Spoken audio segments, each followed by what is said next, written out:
কেমন আছেন সবাই? আশা করি ভালো আছেন। আজকে মঙ্গলবার, ভিডিও পোস্ট হইতে হইতে হয়তো বুধবার হয়ে যাবে। প্রায় মাঝরাতে ভিডিও বানাচ্ছি, সরি ফর দ্যাট। আজকে একটা ফ্যামিলি ফাংশন ছিল, তাও ভাবলাম ভিডিওটা বানায় ফেলি, কারণ অনেকজন হচ্ছে ওয়েট করে ভিডিওর জন্য। হয়তো আপনারা আগামীকাল দেখবেন বা আজকে রাতে দেখবেন আর কি। দেখেন, আজকে আমরা গুরুত্বপূর্ণ কন্টেন্ট নিয়ে আলোচনা করি। নির্বাচনী দায়িত্বে সশস্ত্র বাহিনী ক্ষমতা বাড়ছে।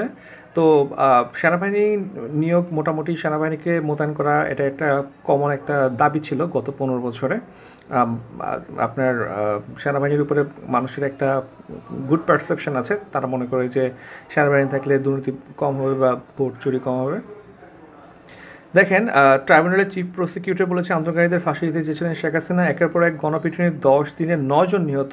এটা কিন্তু বিশাল বড় একটা ক্রাইসিস হয়ে যাচ্ছে বাংলাদেশের জন্য, এবং বর্তমান গভর্নমেন্ট এখানে টোটালি ফেলড হয়েছে।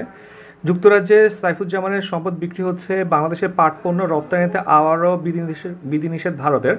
ভারত অলরেডি ঝামেলায় আছে, তবে আমার মনে হচ্ছে এই ঝামেলাটা সলভ হয়ে যাবে যদি ইউক্রেন যুদ্ধ থামায়। তো ইউক্রেন যুদ্ধ এবং রাশিয়ার যে যুদ্ধটা, সেটা রাশিয়ার প্রেসিডেন্টের সাথে ট্রাম্পের যে একটা মিটিং হবে, মিটিংটা হচ্ছে 15 তারিখে হবে। আর ভারতের 25% এক্সট্রা অ্যাড হবে 27 তারিখের দিকে। সো মাঝখানে 12 দিনের গ্যাপ আছে। এখানে একটা আর্টিকেল লিখেছে আজকে, আশা করি অনেকে পড়েছেন, না পড়লে পড়ে নেবেন, ভিডিও ডিসক্রিপশন লিঙ্ক দিয়ে দিব। তো সেক্ষেত্রে হয়তো যদি চুক্তিটা আগে হয়ে যায়, এটা কার্যকর থাকবে না এই 25% শুল্কটা। ভারত বাংলাদেশের প্রতি যথেষ্ট পরিমাণে একটা একটা ভায়োলেন্ট বিহেভিয়ার করতেছে, এবং তারা চাচ্ছে যে এই গভর্নমেন্ট যাতে দ্রুত নির্বাচন দিয়ে ফেলে। তো নির্বাচন দিলে হয়তো বিএনপির সাথে ভালো সম্পর্ক করবে, এরকম একটা প্ল্যান আছে তাদের। গাজা আগ্রাসন, ইসরায়েলি হামলায় আল জাজিরার 5 সাংবাদিক নিহত হয়েছে। কালকে থেকে নিয়ে প্রচুর আলোচনা হচ্ছে। মিথ্যা মামলায় শাস্তি পেতে হবে, মুঠোফোনের সমন দেওয়া যাবে, এটা ভালো একটা কাজ। যে সমন জারি করে কিংবা হচ্ছে আপনার আদালতে হাজিরা দেওয়া লাগবে, এই ধরনের কিছু নোটিশ জারি হয়, এগুলো হচ্ছে আবার টাকা পয়সা খাওয়া আগে কী করতো, যে আপনার পাবলিশ করতো না, বিবাদীকে দেখাতে হতো না আর কি, ঠিক আছে, দেখায় না। তো এটা নিয়ে যথেষ্ট পরিমাণ চেঞ্জ করা হচ্ছে।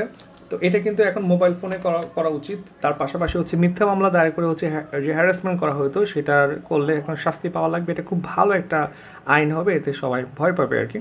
অধ্যাপক ইউনূস এবং আনোয়ার ইব্রাহিমের বৈঠক আজ। তারেক রহমান বললেন, দেশে যাতে গণতন্ত্র ফিরতে না পারে সেই জন্য ষড়যন্ত্র চলছে।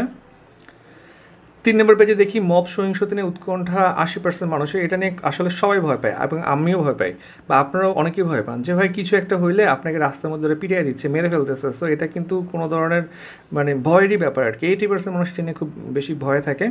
সাগরণী হত্যা 120 বারে হয়নি প্রতিবেদন। 5 এলাকায় বেপরোয়া হচ্ছে অপরাধীরা। গাজীপুরের আইন শৃঙ্খলা খুবই খারাপের দিকে যাচ্ছে।